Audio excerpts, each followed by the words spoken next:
I bet you all expected me to make a "that's not a knife" joke. Well, it's not. This is a short sword that is typically between 30 and 60 centimeters, where the average knife is only 20 centimeters. Hello everyone and welcome. Today I'm playing Elden Ring, but as a samurai Pokemon. Despite there being a literal samurai class, I start as the Wrench. Don't worry, that decision will make sense momentarily.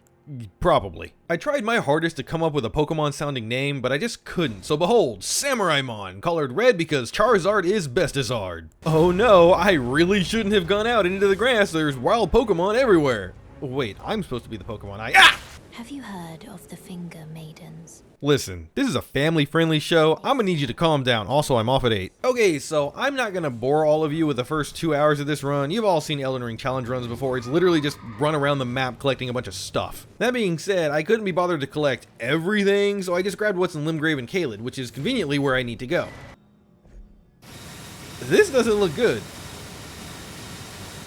You stupid camping flower. Fun fact, I've only been through this cave once on my first playthrough. That means I have zero idea where I'm going. A quick glance at the wiki tells me that my weapon of choice is locked in a cage, which means that at the very least I need to find a lever and pull it and check all the cells. Unfortunately, this place is kinda dark and hard to navigate, and I may or may not have ran into a sword. But after running through a second time, I claim my prize, the Wakizashi. This is a dagger that requires 9 strength and 13 dex to use. Luckily, I picked up Radahn Sword Seal so I can wield it. It doesn't deal a ton of damage, but it has innate bleed buildup, albeit kinda low. Fortunately, the strength of all daggers lies in their speed. As you can see, I'm hitting Margit for basically nothing per swing, but because I can chain together so many of them, it more than makes up for it. This weapon also has a unique ability in that it can be power stance with the katana class. I think it's the only instance in the game of a weapon being able to be paired with something outside of its own class. Pretty cool if you ask me. The only better pairing might be the like and subscribe button. Why don't you check those out below? Anyway, after a handful of slashes, I proved to Margit that it's not the size of the stick, it's how you use it. I distribute my level ups between vigor, endurance, strength, and dex, then I tell this man that I won't use the back door, an obvious lie, and instead go through the front gate. Y'all remember that dance move, the stanky leg? Well, how about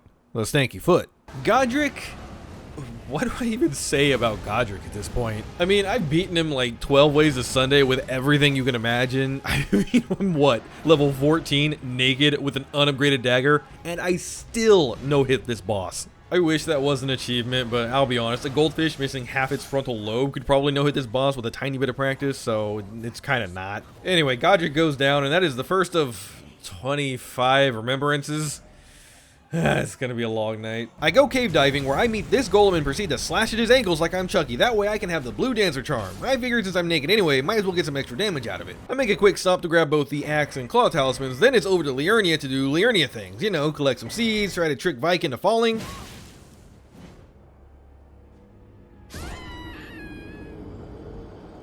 Oh hey, it works! And of course, cutting my blade on crystal. Yikes, that's not a lot of damage. Thankfully, when the glass shatters, I can just bully him in a corner with light attacks. After that, it was off to the academy for some book learning. Now, everyone, pop quiz. Why is the Red Wolf of Radahn so aggressive? Is it A, his medulla oblongata, B, because I'm looking like a steak, or C, because he has all them teeth and no toothbrush?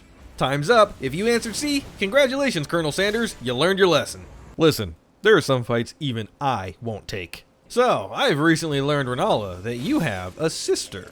How come we don't see her at the family outings? Is it because she's the fun one?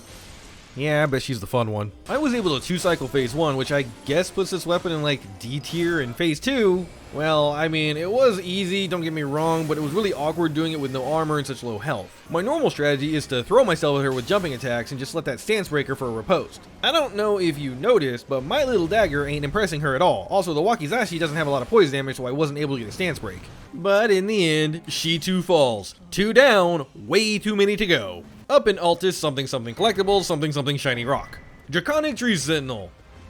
Wow, I am not doing a lot of damage. That's fine, just means the boss will take some extra time, but I'm patient. Honestly, nothing happened here. I ended up no-hitting this boss, though with the amount of health I had, that was probably a necessity. That is a big dragon, but I've seen bigger and badder. Golfrey. Man, this is such a fun fight. This and the real versions are definitely my favorite fight in the base game. I still don't have a good grasp on which fights in the DLC I really like, but it would be hard to dethrone this king. It just feels so good to dance around his massive axe and stab him with my little sword. You know what? I'm gonna say it. Bonk is fun, but faster weapons are better. Anyway, I actually no-hit gold free as well, though that is far less surprising to me personally. Make a quick stop to grab the ritual shield talisman, and it's on to Morgott, who wasn't a no-hit, but hey, win some and you lose some. Honestly, Morgott is the perfect boss for this weapon. I mean, he's fast, but he leaves himself open for attacks between his combos, but only if your weapon is fast enough. It's just a ton of fun jumping in and out of his swings, getting a few slashes in myself. Honestly, daggers are probably my top 3 favorite weapon classes in the game. After making sure the Last of All Kings is his official title,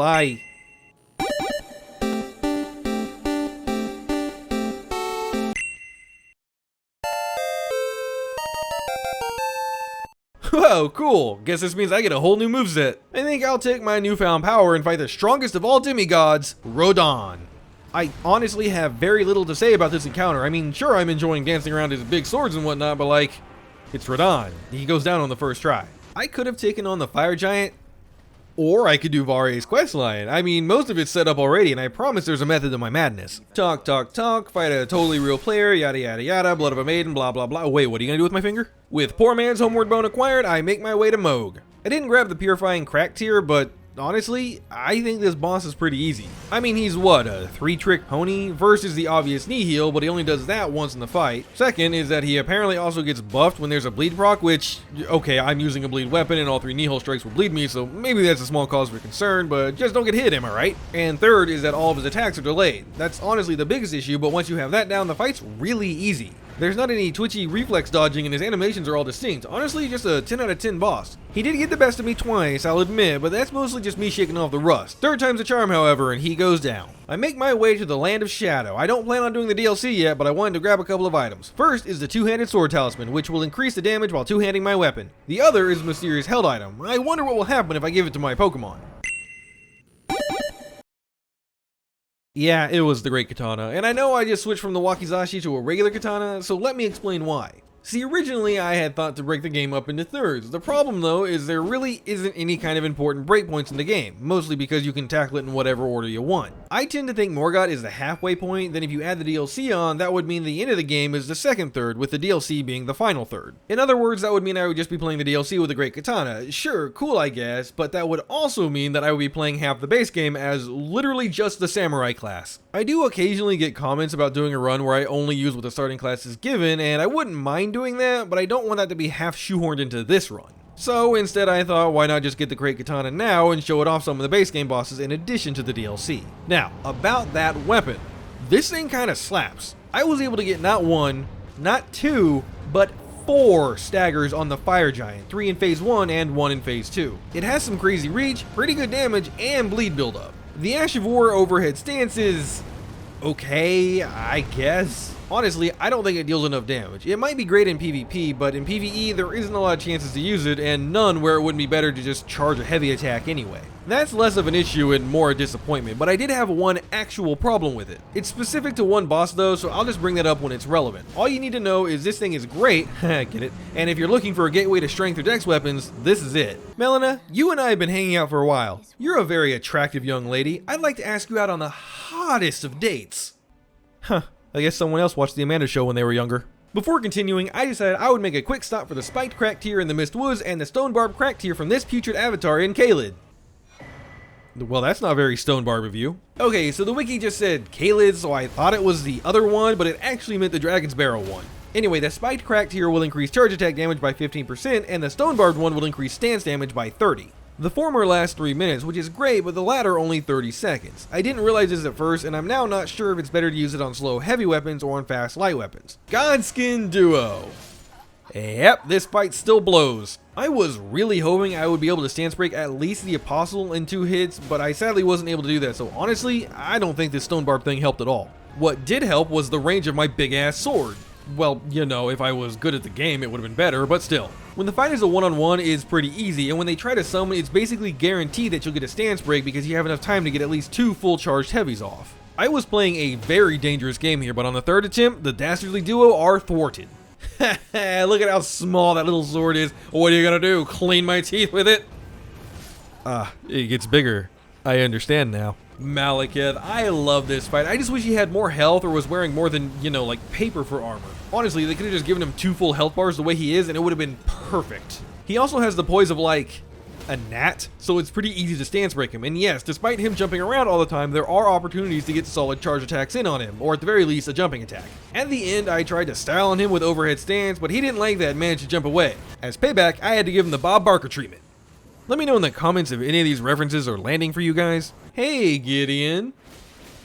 That felt way better than it should have. I thought I was going to have an easy time with him because I did the age-old trick of walk at him and hit R1, but he Uno reversed me and started beating me to death with his hammer. Unfortunately, that made me have to back off and heal, giving him just enough time to set up his magic trickery. But it ultimately did him no good because I just smashed him in the face with my massive sword. At this point, I have 7 of the 25 total remembrances plus a big angry dragon, but I wasn't in the mood to do the actual final boss, so I figured I would go fight a different big angry dragon. Once again, this fight is nothing special, but similar to the fire giant, I got multiple staggers on this boss, so that's neat. The ending, however, now that's worth mentioning. Placiduous X was about to do the disappearing act into a massive laser attack, but I just barely managed to stance break him. Then, when I went for a riposte, I managed to proc bleed, leaving him with pretty low health. I thought maybe overhead stance would be enough to take him out, but I was wrong. Nothing a jump attack can't fix though. Okay, maybe it wasn't that cool, but I mean, there's literally nothing else exciting in this fight. Finally, a worthy opponent. Our battle will be legendary. I was wrong. Light the braziers, summon Bambi's mom, and just... this boss, definitely a boss. I actually just threw myself at the boss. I didn't need a strategy because I knew I was never in any danger of dying.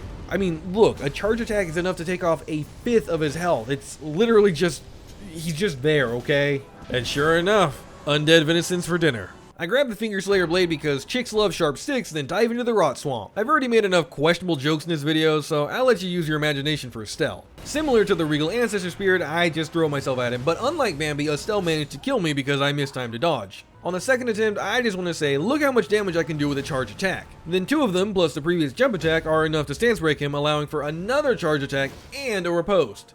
Editor, can you please put a meme on screen showing how much damage that is? Thanks. Now that's a lot of damage! I wonder how Ronnie's doing. Honestly, I kinda liked her, but after Malenia, I'm afraid to get attached. Okay, look, if I had a nickel for every time my love interest was burnt to a crisp, I'd have 2 nickels, which isn't a lot, but man, I sure hope my next crush doesn't go near any open flames. Making Civvy proud, I dive into the sewers where I fight Mohg 1.0. Surprise!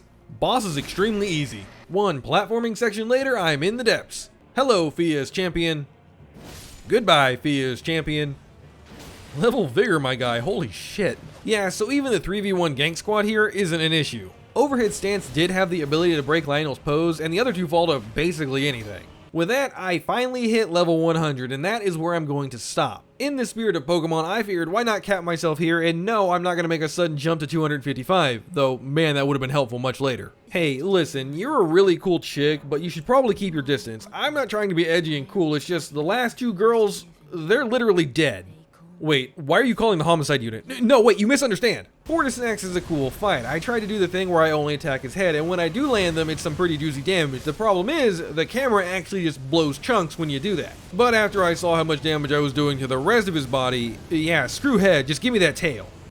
I'm gonna need a lawyer, aren't I? So another thing that I wanted to test was something that got brought up in my nearly deathless video. We all know that I'm illiterate and had the wrong medallion to make Incho invade, but a few comments said that it could be either half of the Haligtree one, or only the right half from the Albernark village. So I thought, why not go beat up Commander Nile and find out? After his big attack, there was enough time to get 3 fully charged heavies in, which is more than enough to stance break him, but I actually missed the window to riposte, which is just embarrassing, honestly. There is something I want to try. I saw it on Reddit where if he charges at you, you can just crouch. Neat. Honestly, I don't know if this has any use because a rolling R1 is basically the equivalent, though I guess crouching does not consume stamina. Commander down, Haligtree half, and no invasion. Guess it's only the right half. That or I missed something else, equally likely considering I didn't even look at the wiki this time. I won't bore you with the Ordina jail, but I won't deprive you of the satisfaction of watching these archers get crushed. Down the Haligtree and onto real Loretta. You might be wondering if I skipped a ghoster, and in this video, I did, because the fight was actually 12 seconds long. At least the real version puts up a fight. I mean, not much of one, but it's better than nothing. Once again, I attempted to style with overhead stance, and it just wasn't enough. Just all around, this Ash of War is a disappointment in PvE. I make sure to very professionally grab the Dragon Crest Great Shield Talisman in case I need it later, then it's time for Malenia. Hey, former hardest boss in this game. How's it feel to lose to Radahn twice, you rot-riddled bitch? Can't wait for the next DLC where they go back in time and have us fight Prime Radahn and Prime Malenia at the same time. I should really shut up before I give Miyazaki ideas. I did have to shake off the dust a little bit, but my sword has insane reach, allowing me to land some pretty safe jump attacks and sprinting pokes. The only concern in phase 1 is waterfowl, but that's countered by literally just running away. Phase 2 she gains that clone attack, which won't be the last time clones are an issue in this run, but here I was lucky enough that she never actually pulled them out. In case there's anyone out there struggling with her still and refusing to use bleed or frost, during phase 2, just run away. 9 times out of 10 she'll dash towards you and try to do a roundhouse kick, but you can just sprint away, then turn around and dash attack her. Then go back to running away in case she jumps in the air. You can also go for jump attacks if you want. And that's basically it. I mean, you still have to dodge her attacks, but as long as you're able to do that, you're golden. There are, of course, other opportunities, like when she slams her sword down, after the thrust, her charged sweep, and Scarlet Aeonia, but you don't need any of that. Just hold circle and win. Is this thing just programmed not to kill, or what? Oh well, it only took one more poke, and the Scarlet Goddess goes down first try. That's almost all the base game finished up. Only one big snake man stands between me and the DLC. First though, I have to take down the Godskin Noble. Well, that was easy. Secondly, I would like to murder this sentient tree. My bonks are better than yours. Anyway, that gives me the Crimson Burst tier, which will help me heal through Rykard's lava. Well, look at that, the Serpent Hunter Spear, a weapon designed specifically to fight this boss. Yep, won't be needing that. Sure hope I don't regret that decision. I'm gonna be honest, I hate doing this. It's not hard, it's just stupid. Literally stand in the lava and smack him while you get assaulted by fire damage. I did die a couple times, but fun fact, the Serpent Hunter Spear respawns, so that's nice if you accidentally delete it somehow. The fight itself is just jump attack, charge attack, guard counter. The goal is to stagger him as many times as possible to reduce the time he's able to do anything, except half his attacks miss anyway. It's just dumb. This is a dumb, time-consuming way to fight him. I'm glad I had bleed on my weapon, otherwise this would have taken much longer. I think I'm going to start a petition that says during challenge runs, the use of the Serpent Hunter Spear on Rykard is allowed, just to spare the annoyance. Eventually, the big snake goes down, it's finally time to enter the DLC proper. First step, a collectathon, because Miyazaki thinks we didn't appreciate it the first time around. Graceless heathen. Graceless heathen? Who showed you my search history? After all said and done, I was able to get my blessing to plus 14 before starting the first legacy dungeon. You could actually go even higher, but that involves going all the way around Shadowkeep or by half finishing most of the dungeon, and I'll just pick those up along the way. Speaking of, it's time for the first boss, the Divine Beast Dancing Lion. Overall, it was a very sloppy fight. I'm still trying to get used to all the new bosses, and most of them have long combos and tiny heal windows. On the upside, thanks to my scavenging, I'm able to do a decent amount of damage to him. Thanks to that, the fight is over before I even know it. Huh, this is gonna be easy. I'm just gonna skip ahead to the Rolana fight because nothing happened between the dancer and here. So, Rolana Twin Moon Knight, otherwise known as Lady Pontiff. This fight is way different when you actually have to engage with the boss. My previous run, I just, well, ran away the whole time, but here I'm going toe to toe, sword to sword to sword. She suffers from the flashy moves that look confusing, but once you understand her dance, she's easy. Unfortunately, I flunked out of salsa school, so I'm kinda struggling. However, the devs drew us a bone here. During phase 2, if she goes for the Moonveil spam, there's not a hitbox on her sword. This feels completely unintentional. I mean, trust me, that damn thing cut me in half so many other times, so why it suddenly doesn't have a hitbox, I don't know. You can use this time to attack her, but if you aren't careful, you might shift your hurt box into her beam and get hit, or of course just literally stand in her face and heal. Other than that, in her Moon Slam, phase 2 is just phase 1 with extra explosions.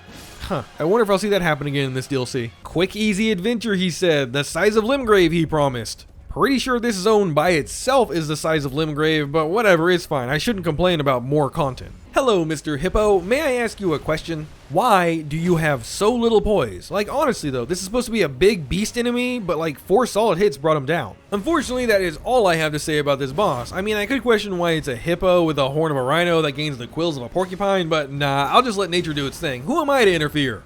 Minus the part where I just ended his bloodline, I guess. In Shadowkeep, I make sure to catch up with all my old friends, Lion Lady and Old Man Death. I don't intend to fight Mesmer just yet, but having this grace will make the return trip that much easier. Instead, I want to head east to Morth Ruins. I asked last time how to get down this giant hole, and a few of you said there was a smaller yet still sizable hole to the north that spits me out down there, and y'all were right. Thanks! I'll make sure to trust more comments in the future. I grabbed the Old Mother gesture for later, then start the finger questline. This time, however, I'm going to try and replicate the exact steps I did in my first playthrough for reasons. In the Church District, I tackle everyone's favorite FromSoft boss, platforming, before taking the elevator down to the next boss. Oh, this is the wrong elevator, that's embarrassing. Home Depot, ground floor, carnivorous plants, steroids, and growth serum. Also, we'd like to congratulate our employees on a record-breaking 100 days without incident.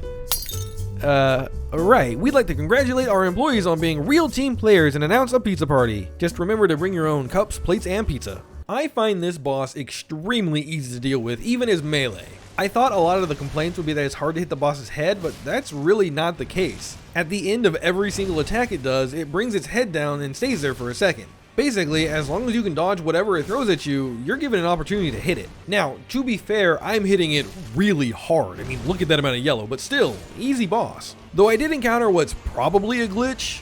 Normally, when you phase transition, it gurgles from the ground, but this time it kind of just instant transmissioned into existence. I wonder if this is because it was off screen and so the game was trying to save on memory usage by not rendering that, but it definitely is something that you should render as long as the boss is active. Anyway, aside from that funny little hiccup, the fight is pretty smooth, and before long, it's cauliflower for dinner. I decided to refocus my attention on the south part of the continent and dive deep into Stone Coffin Fissure. I really like this place, but that's just because I dig the massive underground ruined castle aesthetic. Halfway through is a fight with a misbegotten mini-boss, and I want to give you all a tip for fighting him.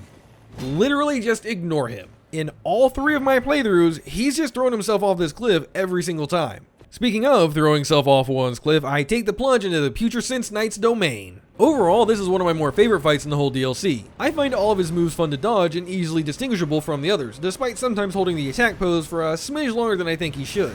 However, this is also the specific boss I mentioned earlier that the Great Katana kinda struggles with. The rolling R1 of my sword is a poke, and a really good one at that. It has decent damage and range. The problem here is that the boss is kinda hunched forward, and the lock-on is just above the thinnest part of his body. So, what ends up happening is that the majority of the time, I would just whiff the attack. Then you combine that with him just being a generally more mobile target that makes it hard to land slower swings, and you're in for a bad time. To be fair to this sword, it's less that it's bad and more that it just isn't a good matchup. Like using a fire type against a water type in Pokemon. Sure, there are tools to deal with it, but overall it's going to be rough and something else would have been way better suited. Anyway, great boss, 10 out of 10. I wonder if there's some other mounted boss in DLC for me to look forward to. Ah yes, nap time fluid. I too enjoy a lemon sour from time to time. After completing the Sleepy Man's quest, I take some time to soak in the beautiful view of massive fingers protruding out of the ground, then head back to Shadowkeep to visit the secret room where I hit the secret wall containing an embarrassing photo of Mesmer at the Christmas party. Descending a waterfall, I find 2 more hippos. Normally I would let them be, but unfortunately they have some fragments that I want. Have problems with Imp? Allow me to introduce you to Big Fucking Sword. Works 100% of the time, 60% of the time. Hello, Jory. What will we be having today? Magic spam? How original. I died to this boss twice, once because I'm just bad at the game, and the other because he called in his squad to take me out. Not good enough to take me on in a one-on-one, I see. Third try though, he bit the big one, and that gives me access to the Abyssal Woods. Okay, so I want to comment on this place because my view of it has slightly changed. Initially, I thought it was so atmospheric, and as someone who loves horror games, it's great. That part of my opinion is unchanged. The problem is, it's so big and empty. Specifically, not being able to use torrent on a repeat playthrough is frustrating. There's just nothing there for miles. I mean, I'm like 99% sure that is intentional. You're supposed to feel empty and like you shouldn't be here, like anything that enters is lost to madness. But it just sucks to have to run all the way across this zone. And to make it worse, the 2 fragment locations are on opposite sides of the map, and the main mansion is in another faraway location. I don't really have an answer for how they could have fixed this. Making it smaller would have made it less atmospheric most likely, and being able to arbitrarily use torrent would take away from the horror vibes. Oh well, moving on to the main event is Midra, Lord of Frenzied Flame. For me, he always opened with his Frenzied Bolt attack, which if you run at him and dodge through the first one, you'll then be close enough to basically dodge the whole second attack and you can get a free fully charged swing in. Great for some opening damage. The rest of his moves are all well telegraphed and not too dependent on the whole slow build up and then release thing that all the other bosses seem to do. I mean, sure, he does have some delayed attacks, but honestly, he feels a bit closer to a Dark Souls 3 boss instead of an Elden Ring one. He did do this weird head projection attack in phase 2 that I don't recall ever seeing before. It looks like something that would be a better fit for an area of denial attack, but he did it in close range, so maybe I'm just luckily unlucky. Also, he doesn't have very much poise, so big huge sword go burr, and after a few attempts, I've made former girlfriend, current pile of ash, Malenia, happy. So, what is there to do after fighting such an incredible boss? I know, fight the absolute worst dogshit boss in the whole DLC. Commander Gaius. Actually just trash. There's a whopping 1 attack in his kit that I find fun to dodge. Everything else, straight garbage. Let me start at the beginning. His charge. No surprise there, everyone and their mother has complained about this attack. I found it could be dodged by diving forward and to the right, but the window is so tight. Dodge too early and you get clipped. Dodge too late and well, I mean, you get hit. That's what happens if you dodge too late on anything. I saw a video showing the colliders for this hitbox, and they don't seem too large or unwieldy, so I guess the issue just comes down to the actual size of the boss and the distance we dodge. Here I was at a mid-roll, so maybe light rolling would make it feel more consistent. The rest of his moves just feel... I'm honestly not sure how to describe it. Because the boss has a lot of attacks that push him forward, the player character ends up being damn near inside his model. Then he decides to do these weird boarhead attacks that make it hard to tell exactly when to dodge or not since you're in like the crook of his neck. Actually, to be completely fair, the hippos have the same issue, but that gets a pass because they don't have like 19 million health. At a distance, he can do a couple things, like throw rocks at you that also feel random or charge with a spear. The spear charge isn't that bad to dodge, so I'll also give him that. In phase 2, he can summon his gravity orb, and your best bet is to just run wide around him. Because if he does it and then decides to follow it up with a charge and you're still in the same ballpark of that thing, you're in for a bad time. The one move he does that I like is this kind of jumping combo where he swings his lance and the boarhead follows. It just feels good to dodge the attacks, and if you're positioned right, he will sometimes whiff the final blow, giving you ample time for a charge follow-up. But if you don't space properly, you get slammed and lose any chance to attack. Eventually, I get lucky and land a stance break right at the end. The riposte followed by a charge heavy is just barely not enough to finish him off, but a quick little poke is all it takes and Commander Garbo goes down. I claim my prize of a whopping 5 raisins behind him, then gesture at this statue to access the secret area. Last time I asked how you were supposed to ever figure this out by yourself, and a few comments told me that there was a message near the statue. 100% correct, but that message just alludes to shamans and nothing else. Maybe I'm thick-headed, but please someone tell me how the word shaman is related to a village with naked men wielding butcher knives, because I have no clue. Over in the visual representation of what happens when you ignore safety procedures with a circular saw, I blow this hole. I then blow another one. You know, I should really start charging for this. Could make a killing behind a dumpster at Wendy's, I tell you what. Alright, the finger mother, which, you know what? No, I'm not gonna make a America joke here. Mater, not exactly the most threatening boss. See? So unthreatening that it was a no-hit run. It just happened to be a no-hit on me. On my second try, I actually got wombo combo by the little hands. Not gonna lie, I was a little tilted by that, and the game apparently could tell because it crashed. After restarting my game and recording, it briefly froze on the next attempt too. I was worried something was going on with this fight, but anyway, back to the matter at hand. So in my last video, I asked everyone how to handle her big laser attack, and a few of you commented that I should stay really close to her and that there's a safe spot between the AoE and the laser. Well, y'all didn't steer me wrong with those runes comments. You lied to me.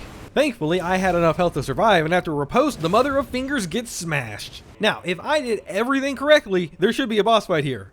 Where is the boss fight? I specifically requested it. Well, can't be bothered to look that up, but I definitely fought an invader and boss here on my first playthrough. So I want to point something out. I was traveling to Jagged Peak and Ancient Dragon Man invades. You could tell because the game forced me off of Torrent. I then turned around to deal with this bird that followed me so I'd have a proper one-on-one, only for the little prompt to say, Ancient Dragon Man has returned to their world. Mind you, it never said that he invaded, just that he left. Am I that scary? Well, whatever, down in his cave, I face off with him.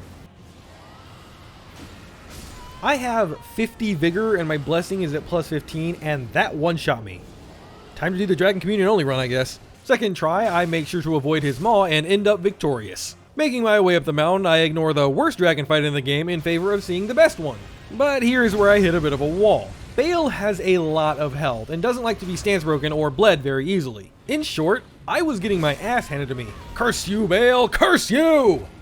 I'll come back for him later. Instead, I decided it was finally time to take on Mesmer. Spoiler alert, he can be stance broken for days. I was lucky in that during phase 2, he chose to do a lot of the snake transformation attacks, which leave him vulnerable to a fully charged heavy if successfully dodged. Honestly, this fight is one of the easier ones in the DLC in my opinion. Not that I'm complaining, considering I have yet to do the absolute hardest. Jumping right over to Romina, Saint of the Bud, this is another easy fight, but I have another question for you guys. So in my last video, I asked about her Stinger Dive Bomb attack and how it seemingly healed me. Y'all pointed out that this was similar to, or rather probably comes from, the Ash of War the Poison Flower blooms twice, which has the effect of dealing additional damage if the target has rot or poison while also curing them. So that's that mystery solved, but how about this? During her phase transition, she hurt herself. I noticed while looking back at the footage, this damage was not all at once. It looks like her butterflies hurt her and I just... Why? Why would that be a thing? Or maybe it's not supposed to be a thing, and instead you could say that Romina is bugged? Anybody have any lore reasons why her butterflies would hurt her? Because it doesn't anywhere else in this fight. Other than that though, nothing happened. I did get greedy for the finisher, but hey, what else is new? Okay, at this point I could go into the final dungeon in the game and grab some fragments to eke out a tiny bit more damage, but it feels weird to do that then abruptly go back to Jagged Peak, so I'm just gonna go get good and take on Bale right now. Like I mentioned earlier, Bale has a lot of health and doesn't like to be staggered. Part of that though is it's just hard to consistently hit him. I mean, yeah, sure, he puts his head down to let you whack him like a good boss, or dumb boss depending on your point of view, but then he'll fly away and breathe fire with questionable hitboxes from across the map. My absolute favorite attack he can do is when he goes for the bite grab, because I can get an uncharged heavy in, and he always followed it up with a sideswipe attack which, thanks to the great katana's length, allowed him to take a fully charged heavy on the chin. I'll be honest, I'm a dex user at heart, but getting off a fully charged heavy attack on any boss makes me understand the strength mains just a little bit more. I did actually manage to pull off a stance break during phase 2, but I noticed that there was no audio cue for it. Thankfully, I recognized the animation and simply went for another charge attack before riposting. Side note, I know this build isn't built around riposte damage, but my god do I feel like I'm slapping the boss with a wet noodle every time I do it. Like, you know the pool noodles we had when we were kids and we used to beat each other up with? Yeah, I'm hitting the boss with one of those. At the end of the fight, my heart was about to explode. He was one hit away, so I disregarded safety and tried to hit him through his chain lightning attack. Didn't work, then he decided to take off and do his arena-wide Madeir laser, which I got insanely lucky by dodging through the first wave. I 100% would have died if that hit me. Healed, managed to dodge through the second one, then got blasted by the explosion. I was terrified of what he would do, but thankfully it was the swoop, and one well-timed dodge later, I poked him in his chin to bring the Dread Dragon to his end. Man, that was a good fight. Well, back to Inner Ilum I go. Let me just dodge around this bird brain. Well, that is unfortunate. Oh, and he jumps to his death just to rub it in.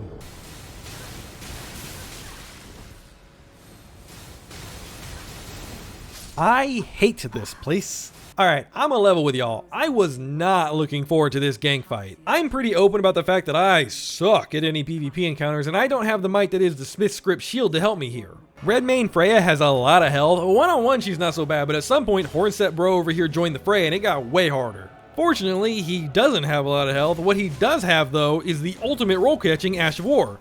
Yeah, I don't care anymore. Hey guys, I'm back, and this time I brought some other Pokemon with me. I got, Deathamon and Drowsy. Together we made quick work of Lena and her team, which means only one obstacle stands in my way. Radahn. This boss is tough, so I think it's time I unleash my final form. It's time to Mega Evolve.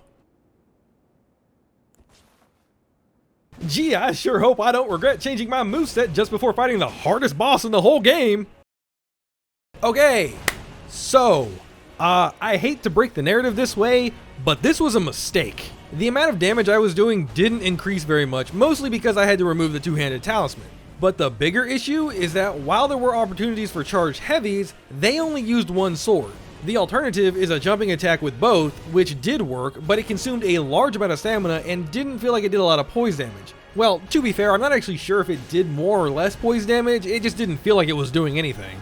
The moveset is cool, but when there's only time to get one swing in, it's not something that really matters. So I eventually just switched back to one great katana. He almost always starts with a drill attack, and there is enough time to get almost a fully charged heavy off. You can get a full one off, but only if you're lucky with what he picks to do next, so it's better to just half charge one. After that, the aim is to constantly circle behind him. If you're behind him when he finishes a combo, you can easily get in a swing. Bigger damage chances are when he goes for the rupture attack. It's 100% possible to get a fully charged heavy in, and you absolutely should. Similarly, that horrible cross-slash attack that I still don't know how to dodge properly has enough time to get a fully charged R2 in as well, assuming you didn't get hit by the final slice. When he does his front flip, you can land 1 or 2 hits depending on 2 things. First, if he goes for a second flip, you obviously need to dodge that, but more importantly, he seems to stand up at 2 different speeds. My advice is to swing once and then just wait for a fraction of a second. If he doesn't start to stand up immediately, you can land a second one. If he does, just reset neutral. That's basically it though. Phase 2 is pretty much the same, but you can also attack after his grab or that massive twirl explosion that he does infrequently. Honestly, this is just an endurance fight. He can be bled and stance broken, but his attacks are relentless, so outside of some good RNG, you probably won't land enough hits to do that. Especially after phase 2, when he can randomly decide to float in the air for 15 seconds and nuke half the arena, or you know, when he does his cosplay of an ODST soldier and attacks you from low orbit. It took me the better half of an hour, and I thought for sure I was gonna choke here with him having such low health and me being out of heals as he went for the rupture, but muscle memory saved me and I rolled through it to cut him down. Honestly, this is the only fight that can get my heart going even on a mostly normal run. With Radahn down, that's all 26 legend bosses defeat. Why am I missing 2? Oh, that's right, I didn't actually finish the game. I forgot. Hey Godfrey, you don't know what's about to hit you.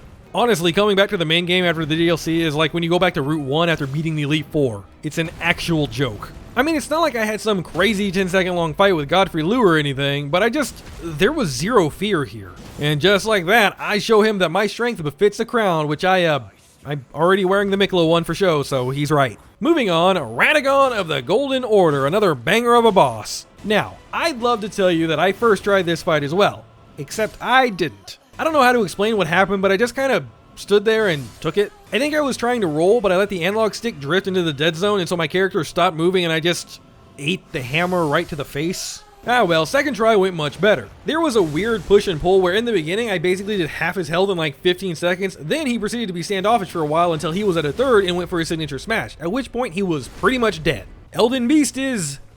well, he's Elden Beast. The Great Katana is long enough to chip him on his arms and wings between his attacks, so that's pretty cool, and it just gives you some extra little bit of damage here and there. Also, this is post-torrent inclusion, and I tried to use him to run away during the Elden Stars, but that didn't work out so well. Worked out much better to outrun the needle attack, but honestly using torrent kind of messes with my spacing. Oh well, horse donkey or not, the space whale falls and I have beaten Elden Ring as a samurai Pokemon. Thank you everyone for watching, and an extra special thanks to my patrons. Stay beautiful, y'all. Also, two things I want to quickly say. First, I definitely borrowed this idea from J.K. Leeds. Don't worry, he's cool with it, and he's a mad lad that does the run over like 3 new game cycles, but I wasn't about to fight Giga Radahn 3 times in a row. Secondly, because I'm sure I'll get this comment, yes, I know the Oshawott and Pinard lines exist, as well as Kartana.